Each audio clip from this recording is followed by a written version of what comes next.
рустам ғоибов сардори шуъбаи даъват ва тайёрии ҷавонон ба хизмати ҳарбии комиссарияти ҳарбии вилояти Суғд аз Валиев ном сокини кишвар барои аз хизмати ҳарбӣ озод кардан $700 ва 400 сомони пора талаб кардааст. ғоибов бо мақсади ба даст овардани маблағи бедарди миён духтури маркази саломатии рақами 4 шаҳри Хуҷанд Илҳом Дониёровро низ дар амал шарик кардааст.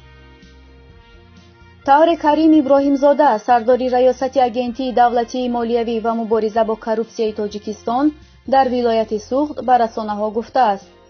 ғоибов дар асоси маслиҳати пешакӣ бо Дониёров моҳҳои август-сентябри соли 2018 яъне айни даъвати тирамоҳӣ ба боварии шаҳрванд Валиев ки ба хизмати аскарӣ даъват шуда буд барои аз хизмат озод намудан $700 ва 400 сомони ҳаққи кор талаб кардааст.